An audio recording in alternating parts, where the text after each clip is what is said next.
Okay, good morning. Meron tayo rito ulit, Rider JFI 115, no? Ayan, nakikita niyo yung motor. Hindi ko pa binabaklas yung makina kasi pinapalamig ko pa. Ayan, no? Bago na yung block, no? Papasin nyo, bago yung block.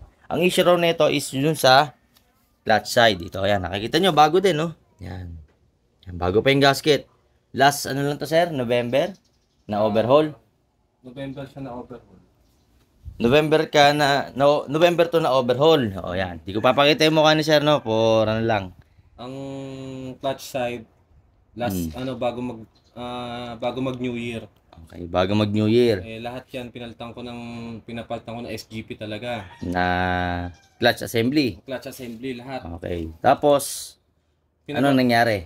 Nung pinagawa ko, unang kita ko lang sa pagkakamali nila, yung clutch shoe, tabingi. Ako pa tinanong eh. Okay. Sige. Sabi ko, ba't tabingi yan? Sabi ko sa kanya ganyan. Di inayos niya. Ayan sir, tingnan nyo nga kung okay na. Sabi, ba't ako tatanungin nyo kay mekaniko? Sabi ko, ganun. Okay. Hindi, naayos. Ngayon, pag uwi ko, gabi, may nararamdaman na ako kasi gabi rin kami umuwi. Umaga, may bibilihin kami ng asawa ko. Huminto na yung motor ko, tapos pag kinakambyo ko namamatay, tumatalon. Gano? Bakadyot. Kumakadyot na. Okay. Tinawag ko na yung kapatid ko, nagpahatid ako sa shop. Ngayon, ito na. Binaklas nila. Nung tiningnan nila, may ano daw yun doon, may washer daw doon sa may clutch bell sa gitna. Okay. Bakit daw wala daw doon? Sabi ko, kayo ang gumagawa. Tapos nung pinipilit niyang gawa ng washer, tinignan ko kagad yung vlog ninyo eh. Pinanood mo yung vlog ko. So doon mo nakita kung paano kayo na-assemble yung clutch.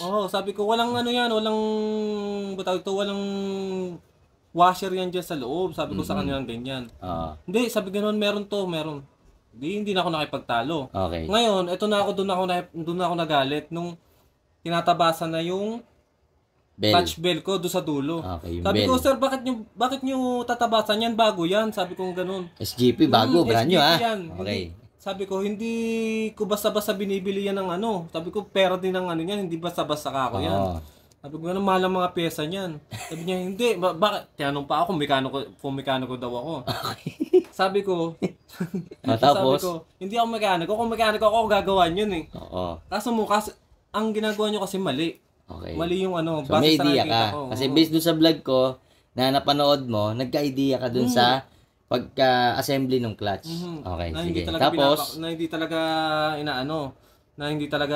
ginrind nila yan eh. Tapos ayaw ko pa, pinalo yan. Kaya kung makikita nyo yan, sir, mamaya, pag nabuksan nyo, may mga palo yan. Pinukpok. Pinukpok. Martilyo. Buti sana kung hindi rubber mallet. Martilyo ha? Martilyo talaga. Wow. Kaya sabi ko, sa susunod talaga, pagka nagkaroon ng problema, hindi na ako magpapagawa sa kanila. Okay. Tapos bukod pa dun, sir, ano pa yung issue? Ito pa.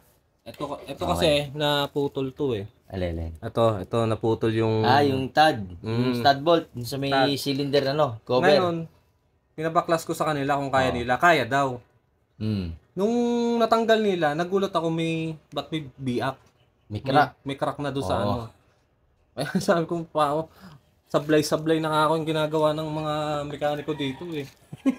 Maling-mali na ako talaga eh. Okay. So, ayan. Narinig yung interview, no? Yung ano yung nangyari, ano yung history ng motorsiklo. So, bakit ko sinishare? Para maging aware kayo. Kasi nga, hindi mahirap kuhain yung pera. Hindi nyo alam, baka inutang pa yan, mapagawa lang yung motor kasi kailangan sa trabaho. Diba? Yung 13 month, naubos, diba? Kasi magdi-December yun eh. Sipin nyo ha, SGP, tinabas. So, hahanapin natin ngayon kung ano yung tinabas na sinasabi ni Sir. Kung bell nga ba yun, o kung ano yung pinukpok, titingnan natin, isolate muna natin. So, ito, abangan nyo to. At, share ko sa inyo para ma-aware kayo. And, kung marireal talk kayo, huwag kayong magalit. Kasi ako, nagbibigay lang ako ng knowledge. No? Hindi ko naman sinisiraan yung mekaniko. Which is, siguro, kulang pa sa knowledge. Ang sabi nga sa sir, 10 years na raw siyang mekaniko. Okay, kung 10 years ka na mekaniko, huwag mo iyabang sa customer. Dahil sa lahat yung customer, may alam. May natutunan. Ibig sabihin, nag-search na yan. Ibig sabihin, meron na yung nakuwang idea. So, kung makikinig ka lang doon sa customer, dapat vice versa. Mekaniko ka, huwag kang masyadong mapagmataas. Customer yan, magbabayad sa yan. Pero dapat itrato mong tao. Maging tao ka sa kaharap mo kasi hindi mo alam yung ugali niya. Baka mamaya bigwasan ka niya, hindi mo alam eh, 'di ba? Gumagawa ka, bigla kang pasin nung ano niyan, nainis sa'yo, 'di ba? Pangit yung ganon. So, wag tayong masyadong maere. Mekaniko tayo, hindi rin tayo perpekto. Ngayon, kung merong mga detalye na katulad niyan, based doon sa sinabi niya, hinampas ng martilyo, tinabasan, bossing, ganito lang. Pagka brand new ang pyesa, kung hindi niyo pa alam ang motorsiklo, huwag niyong gagawa ng diskarte. Huwag niyong gagawa ng ganung paraan. Alamin niyo muna kung paano ina-assemble yung motorsiklo. Rider JFI na nga lang, nangangamote pa kayo. Paano pa kaya ibang motor? Baka pag hawak niyo pa ng big bike, lalo pa kayong mga mote. Lang diba? nga daw eh. Rider JFI nga Oh. lang. Rider daw. JFI lang yan, pero putya, pinukpok mo pa ng martilyo. Di ba? Tapos, tinabas mo pa yung bell. So, titignan ko mamaya kung totoo yung sinasabi ng customer kasi nakakaawa, no? Laki ng gastos, isipin mo buong 13 month napunta sa sa pyesa saka sa labor. Tapos ganito yung problema. So pakita natin, no? Ano yung problema? Ito, buksan natin yung motor. Paandarin natin. Yan, papandarin ko ha.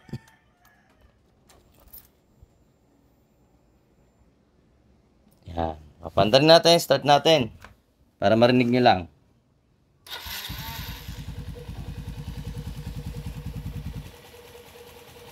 Ayan o. Sir, pakirev yan. Yun o. Yan. Yan. Yun o.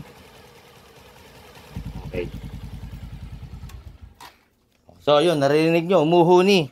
No? Merong umuhuni rin sa makina.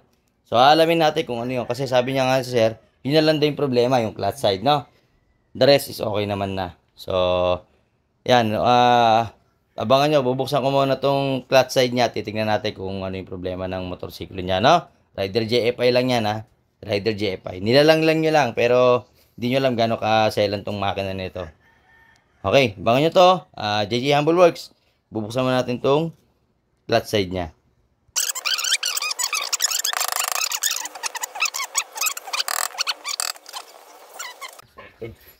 Okay. Hugot. Baba mo tong preno. Hindi nilinis. Ang galing. Okay. Goods. Ayan.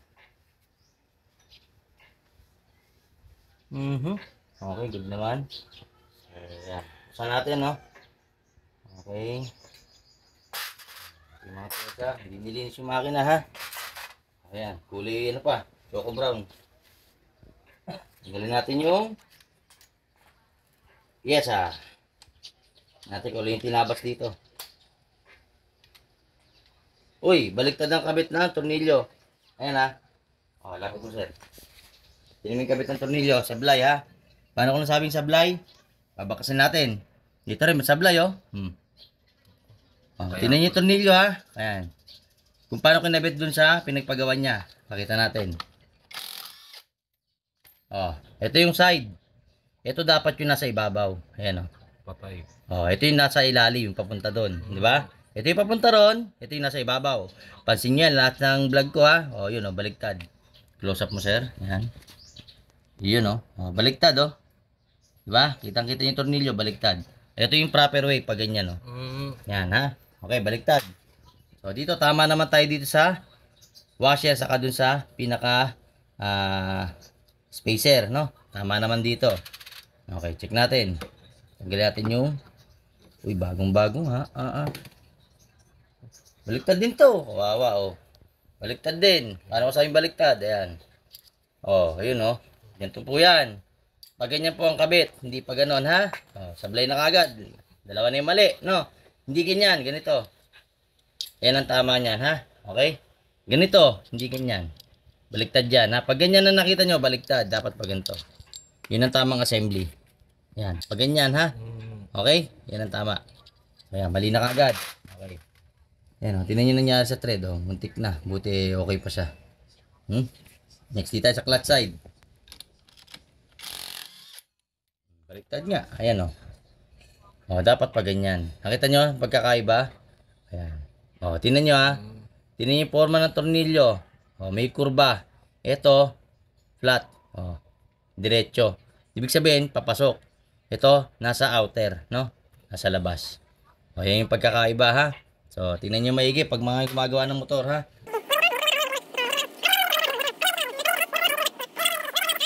Nasa langis. Okay, so yan, natanggal na natin. Kalasin natin yun. Tingnan natin kung ano yung mali. Kung ano yung sinasabi yung tinabas dito. Bakasin ko ha. Ito, 1, 2, 3. Bakas tayo. Uy, puta, ba't di ko mahugot? Batay. Wawa, anong ginawa rito? Yung nga ho ang inaano ko dyan eh. Ba't di ko matanggal? Oh. Putragis na yan. Shoutout sa'yo, boss. Ang galing mo. Isang malupit na mekaniko, ha? 10 years, putragis ka, oh. Putang na nag-lock. Gago. Kaya pala nahuni, oh. O yan, oh. Tinaming gear. O, kaya nahuni. Wala sa proper alignment. Yan, oh. O, tapos tingnan mo ron, oh. Babalik ko sa pwesto, ha. Babalik ko muna. Balik muna natin. Yan, oh. Yan yung pwesto. Tingnan mo, grabe, oh. Mukhang dito nagtaba sa loob. Dito sa side na to. O, babakasin ko muna to. Sige. At medyo mahirap to. Abangan nyo muna. Babakasin ko muna at medyo mahirap. Okay. Okay. So, ito. Nabaklas ko na, no? At, awa ng Diyos. Yan, natanggal. Okay na tayo. Yan. Ito na yung bell na sinabi niyan tinabas. Pakita natin. Close up. Yan. So, pagmasdan nyo mabuti, ha. Yung side, ayan, halos wala nakaumbok, no? Ginrinder yan, oh. Maganda pagkaka-grinder eh. Yan. O, tapos mali ang kabit. Oh, yun, oh, kita ko ni spring. Mali ito. Sabi ko na nga ba yun. Mali ang assembly, ha. Ayan, oh. O, papansinin nyo, tingnan yung spring, ha. Ayun. Oh, mali, ha. Baliktad po to. Hindi ganito pagkaka-assembly niyan, ha. Kamuti ka talagang hayop na gumawa. Pakita natin, oh. Buksan ko, ha. Tsaka tingnan mo, walang pressure, oh. Oh, ayan, oh. Kaya pala. Oh. Ayan, oh. Mali assembly, ha, oh. Ayan, oh. Oh, umiikot, oh. Dapat yan, hindi na babalik dito. Ayan, oh, bumabalik. Yun nga sabi Oh, ko. ulit, isa pa. Oh. Oh, yun, oh. Oh, bumabalik. Patay tayo dyan. One way clutch, no? Mali assembly. So, pakita natin, ano yung mali. Buksan natin. Tanggalin natin. Oh, puta, sablay nga, oh. Ayan, oh. Ito yung spring, oh. Paano kinabit? Baliktad. Dapat yan, doon sa side. Ha? Hindi dito. Kamote ka. Dito dapat ang spring yan. Ha? Ayan, oh. Dito mo nilagay. Ang galing mo. 10 years ka ng mekaniko. Puta, kamote ka. Dito dapat yan, ha? Rider JFI lang, ha? Nangamote ka pa. One way clutch pa. Sablay mo. Sira ulo ka. Oh. Tapos tinabas mo pa yung bell. Ang galing mo. May pa 10 years ka pa. Wala sa 10 years yan, boss. Ha? Ang kailangan dyan, experience. Oh. Magbasa ka, ha? Mag-aral ka pa. Hindi porket 10 years ka na, akala mo, galing mo na. Walang magaling na mekaniko, dapat continuous learning. Drill talk lang. Oh, sablay, ha? Kitang-kita, ha? Pag baklas, sinangat ko, ha? Dapat nandito yung spring. Hindi doon. Kaya pala walang play, no? Buti, hindi nabali yung mga spring. Diba? Mahirap maghanap ng piyasan to. Lit-lit niya, no? Diba? Nyalagi ballpen, hindi pwede yun, ha? Lighter nga daw eh. Oh, puta, mali yun. Lighter, di malulusaw yung pyesa. Hindi naman ano yan eh. Hindi naman ordinary spring yan eh. Oh. Heavy duty yung spring yan. Asero yan. Oh. Mariusip. Okay na. Sablay, ha. Yung pala ang sablay. Tapos to, sayang. Bago yung bell. No choice, oh. Tabas, oh. Ginrinder, oh. Kitang-kita yung pagkaka-grinder, oh. Ayan, oh. Tapos, pakita natin yung buo. Yung buo yung likod, oh. Tingnan nyo, ha. Ito yung buo. Ito yung sira. Yung tinabas. O, pakita natin. Tingnan nyo maigi. Ayan, oh. May space, no? Kitang-kita, oh. Oh. Malinis yung pagkaka galing ng manufacturing. Saka yan, oh, may space siya. Pag tinagilid mo, yung kitang-kita mo, may parang nakaumbok, no? Yan, nakaumbok siya. O, ulit. Ayan. Ulitin ko. Yun. Nakaumbok. Okay? Ayan. Pag tinagilid, ayun, oh. Kitang-kita, lutang yung gitna, yung pinakagitna, ito. Lutang siya. O, tingnan natin yung sira. Ito yung sira. O, tingnan nyo, ha. Pag tinagilid ko, ayun, oh. Wala na. Ayun, oh. Pantay. Oh, pantay na. Sira ulo yan. O.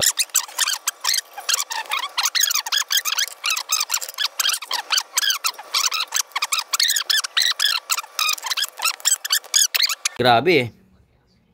Halatang walang malasakit oh. Gasolina, hindi makuha ng gasolina yan. Maniwala kayo, kahit ilang buso ng gasolina, hindi nyo kayong tanggalin yung ano. Oil sludge yan eh. Dumikit na po yan. Oh. Ayan oh. Ito pa yung pinalo oh. Putang nang galing. Ayan. Ba't mo hahatawin yan? Oh. Minartilyo daw. Taragis na yan oh. Mamartilyo mo, Bel. Ayan oh. Hindi mo minamartilyo yan ha. Oh, ako, ito oh. Yung kinalas ko. Oh, minartilyo ko ba yan? Sus, Ginoo. Walang martilyo yan, oh. Hindi ko pinukpok yan. Ito yung luma, oh. Yung sa dati kong pinaggawa, oh. Kitang-kita nyo yung clearance. Ayan, oh. Yan. Go-close up natin, ha. Ayan, ha. Para kitang-kita nyo. Tapos, tingnan nyo yung tinabas. Ito yung tinabas, oh. Yan, yung may mga pukpok. Bago, eh, oh. Ganda pa sana. Oh. Yan, oh. Wala pa halos awang, oh. Linis pa, oh. Kaso nga lang, ito yung sira, oh. Pakita natin, close up, ayun. Tabas, oh. Oh, pag pinantay mo rito, wala na, oh. Halos pantay na rin sa ano.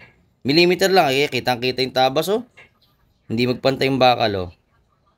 Maliit na detalye, pero napakalaking tulong. Ayan, oh. Nakita yung tabas, oh. Grinder, no? Ginrinder. Hindi ginagrinder yan, okay? So, para awareness lang sa inyo, ha. Hindi ginagrinder to, hindi tinatabasan to. At walang washer yan sa loob. Kaya yung may ganyan, may hulma. Sakto yan dun sa crown. Ito, yung corona. Saktong-sakto yan. Fitting yan dun. Ayan, oh. Yan ang fitting yan. Dyan yan. Saktong-sakto yan. Yan ang fitting yan. So, hindi nilalagyan ng spacer yan. Walang spacer yan. Kahit tingnan mo pa sa manual ng Suzuki yan. No? Mag-ano ka ng manual. Magbasa ka. Tingnan mo, oh. Sinira mo yung ano, belt. Kabago-bago, oh. Ayan, oh. Wasak, oh. Diba? Oh, umikot na. Hindi ba talaga naikot? Hindi dapat naikot yan, oh. Ayan, ha. Tingnan nyo ginawa, ha. Ito, oh. Oh, yan, oh. Grabe ikot, diba? Okay? Bago yan. Ibig sabihin, sinira talaga. Tinabas, eh. Oh, tingnan natin to. Oh, nababalik ko ba? Ayaw, oh. Oh, yun, oh. Ulit. Ayun, oh, may spring. Lumalaban, ayan, oh. O, pag binalik mo, ayaw. O, tingnan mo tong sa'yo. Kaya naguhuni. Oh. Bali na spring eh. Oh, putol na eh. Wala na. Oh, yan oh. Sayang brand yung pyesa ha. Oh, ilang buwan pa lang yan. Diyos me, yun naman oh. Oh, Boy Tabas. Ayusin mo ha, Boy Tabas. Oh, huwag ka maasar sa akin. Real talk lang tayo, ha? Kung ano man, ayusin mo yung trabaho. Hindi mo na saan galing pera ng customer, ha? Rider JFI na nga lang, nangangamote ka pa. Yan, tuturuan lang kita ng tama, ha? Tatama ko lang yung mali mo, hindi yung ganito.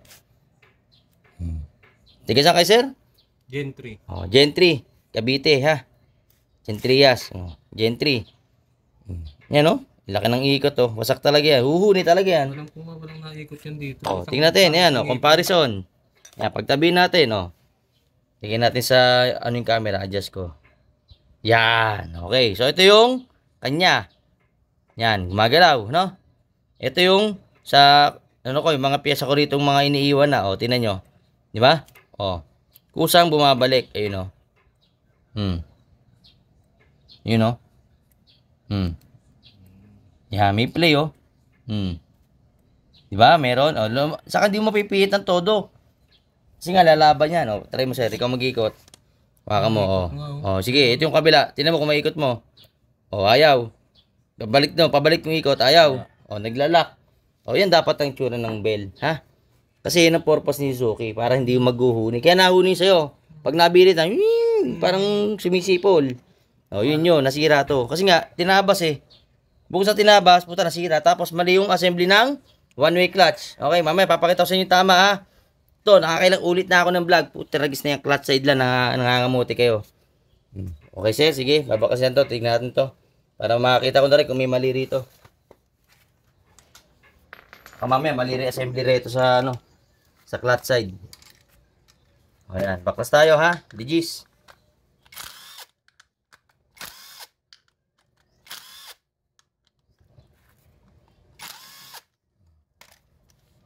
Tanggal na. Okay, tama naman. Bago nga, oh. Bagong-bago pyesa. Tingnan natin. Ito na. Uy, bagong-bago nga. Bagong-bago nga to, okay? Tama naman. Buksan natin lahat. Okay, tama naman yung assembly. No. Ayun, sablay! Baliktad, oh! Nga, tama dito sa umpisa. Ganito ang pwesto. Ito, baliktad. Dapat yan, ganito. Oh, yun, ha? Sablay na naman. 10 years. 10 years kuno. Hindi na ako sa 10 years yan, boss. Palawakin mo yung experience mo. Ha? Isang motor pa lang yan, nangangamote ka na. Paano kung ibang motor pa? Aralin mo, magbasa ka ng manual. Manghiram ka sa kapwa mo mekaniko. No, aralin mo yung bawat motor. Baka hindi ka na updated, mag-aral-aral. Huwag mong sabing alam mo na lahat. Hindi mo alam lahat yan. Miski ako, hanggang ngayon, nag-aaral pa ako eh. Continuous learning po tayo, ha? Sa ganitong clutch side, ito yung gitna. Ha? Yan yung gitna, ito yung nasa... Yan, ganyan ang assembly, pag ganyan. Ha? Sa ganitong klase ng clutch, meron kasi mga ganitong clutch na sa Suzuki. Meron naman yung bago na ngayon, pare-parehas na. Kaya nga pala, sir, yun ang nagtataka iba ko. kulay. Iba yung Iba rin nakabukod yung niya. part number niya. Oo, kasi nga, ito pa yung mga sinaunang parts na Rider GFI na dapat ito gitna lang. Hindi yung katulad ng mga bago ngayon, puro pare-parehas ng ganito. Okay? So, yan ha. Dito, mali ha, yung plate. Kamote. Ang galing mo. Rider GFI lang, sisirain mo pa. Tapos clutch, clutch housing, okay pa to. Goods. Talaga may tak-tak yan ha. Kasi spring yan. Hindi nilalagyan ng yung spacer. Oo, lalagyan ng washer. Hindi yan. Ganyan talaga yan. Build yan. Kahit bumili kang bago, kumakalog talaga yan. O, yan lang. So, yan. Nakuha natin problema. Then, ayusin ko na lang to at bibili kami ng bagong bell. No choice, no? Buti, hindi nasira yung one-way clutch. At yan, linisin natin. Detail cleaning. Pakita ko sa inyo after kung magawa, no? Kung anong tunog at tinitsura ng motorsiklo. Ha? Kinabit pa nga sing gasket. Peke pa eh. Aftermarket din to eh. Walang problema. Kaso nga lang, peke. Palitan natin yung original, ha? Okay? So, yan. Bibili muna ako ng pyesa at no? Sorry no kung medyo ako magsalita kasi gusto ko lang kayo matuto. Gusto ko lang kayo maturuan kasi tapos na ako sa mga pagkakamali. Naranasan ko rin yan. So, ano lang tayo, magpakumbaba tayo. Huwag tayong sa customer, no? Kung may pagkakamali kayo, umamin kayo. Aminin nyo. Hindi nakakaya yun, hindi nakakababa ng pagkatao yun. Mas maunawa kayo ng customer. Humingi na pasensya. Para maging maayos kayo sa susunod. Then, i-improve nyo. Kung ano yung mali, huwag nyo ulitin. Mali na nga eh. Ulitin nyo pa. Ang minsan sa tao mali, yung mali, inuulit pa. Katanga na yun. Pero yung mali, tinama mo, mas maganda yun kasi nag-i-improve ka. Ganun lang way, ha? Okay? So, abang na to, JJM Bulworks. Ano ko lang to. So, medyo mahaba tong vlog na to kasi medyo, si sir medyo galit na galit kasi nga, yung ginawa sa motor pambababoy. So, yan. Tatapusin ko muna, linisin ko, then pakita natin yung after. Alright. Yun, so ito. At tapos na, no? Ayan. So, malinis na rin yung makina, no? Sa side clutch lang tayo gumawa, no? Ayan, kita nyo, ha? Double check, yun. Ayan, malinis, no? From top to bottom, inside and out. Ayan. No, kita naman ni customer kung paano ko nilinis yan. Ayan. Then, check natin yung makina. Paanda rin natin. On natin dito. Yun. Then, start. Push button. Huwag tayo magre-rev, no? Yun. Medyo maano yung battery, boss, ha? 9.4 na lang drop. Medyo alanganin yung battery, ha? Ayan. Pakinggan natin. Takpan ko yung coupler. Oh. Sige, sir. Pakirev ng konti. Sige, rev. Okay. Off. Tama na. Wala na yung umuhuni. Yung umuhuni kaninang parang kala mo naka-turbo. Wala nang turbo, no? Ayan. Balik na ulit sa kondisyon yung kanyang clutch side, no? So, yun lang. Reminders lang sa mga nagagawa, no? Pag di nyo kabisado yung motor, huwag nyo sabihing 10 taon na kayo mekaniko, 15 years na kayo mekaniko. Hindi ho nakukuha sa ganun yan. No? Bawat motor dapat alam natin yung mekanismo. Napakasimple, mekanismo. Yung mekanismo dapat alam nyo na. Or kung hindi man, alamin nyo muna bago nyo gawin. No? Pag nagbaklas kayo, Hindi nyo pa kabisado, picturean nyo. No? Hindi nakakahiya yun. Kasi inaaral nyo eh. Ang tawag doon, ine-expand nyo yung experience nyo, saka yung learnings nyo. No, picturean nyo, o kaya i-video nyo habang ginagawa nyo, para pag binalik nyo, alam nyo kung paano nyo ibabalik. So, yan, napadoble kasi sir. Nakadalawang bel na. Wala pang isang taon, 2 bel na agad yung nabili. So, yan. Balik sa kondisyon, okay? So, mga kawinis sir ng Cavite. Gen 3. Alright, so yun lang. JJ Humble Works at sulit na yung gawa natin, no? Wala nang problema sa motor. At yan, satisfied siya sa gawa ko. Kasi nga, nagpalit na rin kami dito ng spark plug cap. Ang pwede natin gamitin kung wala kayong mabiling Suzuki is Honda Click 125, no? Or Honda Click 160 or 150. Pwede yan. Pasok yan. Basta resistor type, no? Yan, mapapasin nyo rito. Yan, ganyan ha. Resistor type. So, tinuro ko na yan siguro. Hindi ko lang matandaan sa vlog ko. Hanapin nyo na lang doon. Kung hindi man, sige, gagawa ko ng vlog yung about dito sa resistor and non-resistor, no? Yung pagkakaiba niyan. Sa carb kasi, non-resistor. Sa mga F-line, resistor type. Para hindi kaagad masira yung spark plug. Okay? So, ganun lang yan. At yan, finish na yung motor ni boss. Uwi na siya ng Gen 3. So, okay. Salamat po, JJ Humble Works. To God be the glory.